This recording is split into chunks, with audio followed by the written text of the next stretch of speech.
Hi,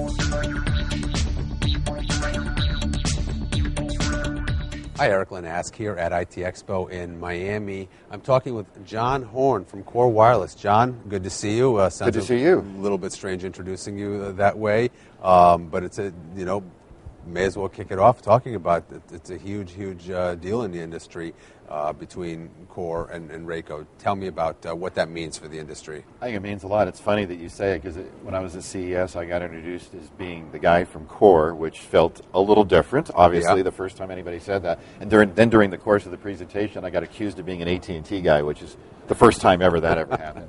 But we're excited because what we've done is we've brought together really the two most powerful brands and companies in the space, the most experienced teams with the most customers, and now we have absolutely the largest company in the space. We have more customers than anybody. We have offices in 5 countries. We have customers in 110 countries. The most experienced team in the business. So we really have the synergies to create something extraordinary here. We're excited about it. So what does that mean? Certainly it's still in the early days, but what does it mean for what you're able to do, what you're able to bring to the market? Certainly, I'm not sure there is a hotter segment in the communications and technology spaces right now. So a lot of attention focused on it, a lot of activity, a lot of people creating, developing, coming to market. How does this change your roadmap and what you're able to do? Great question. One of the advantages that we have, there are a lot of companies coming to the market, but we've both Core and Rayco have been in this space for over a decade and doing well and growing extraordinarily well in the space. And we both had great strengths, and you bring those together, and through the synergies that we created, the integration that we're in the process of doing now, we'll pick the best of the best, the strongest that we have, and come up with the best product offering that anybody's seen in this marketplace.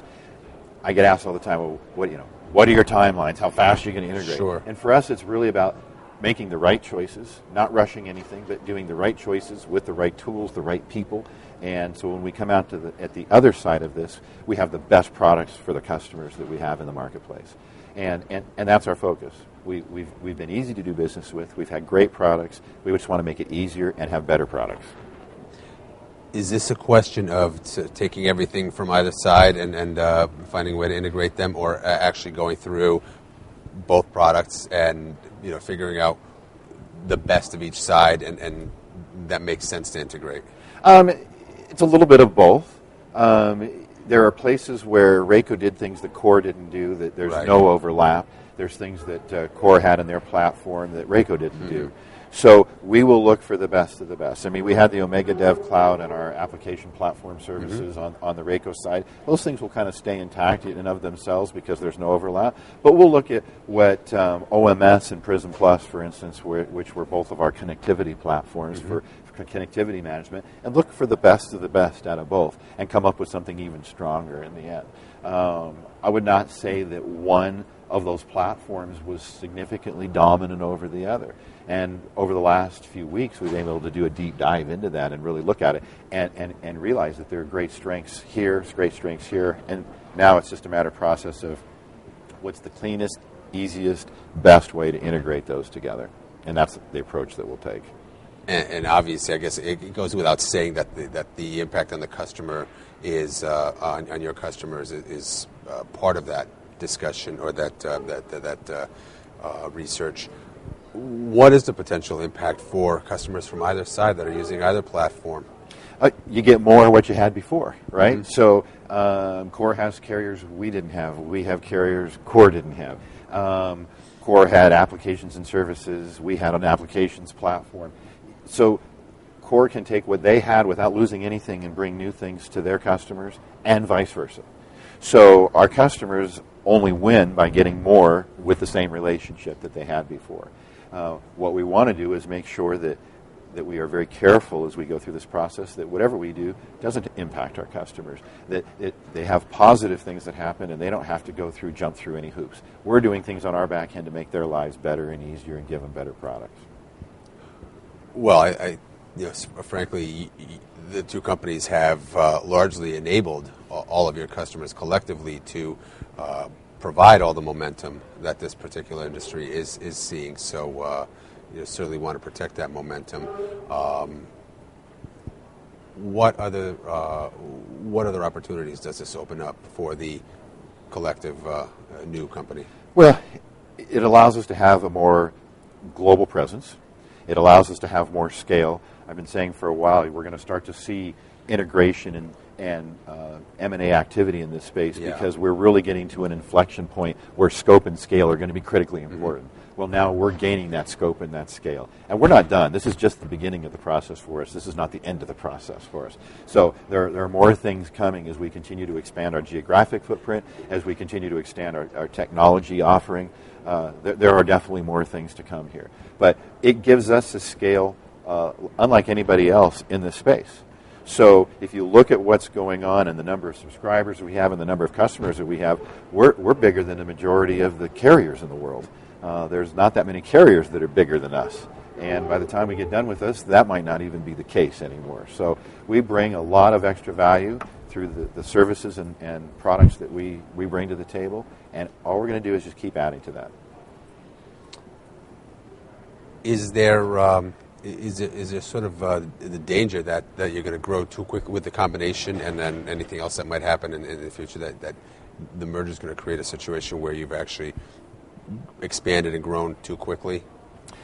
If we mismanage it, yes. I mean, you look at companies that do that, and there are companies that grow too slowly and they die, and companies that really do grow too quick, and they do not have the back-end infrastructure and resources that they need to support that growth. We have built both these companies for growth and for the long term.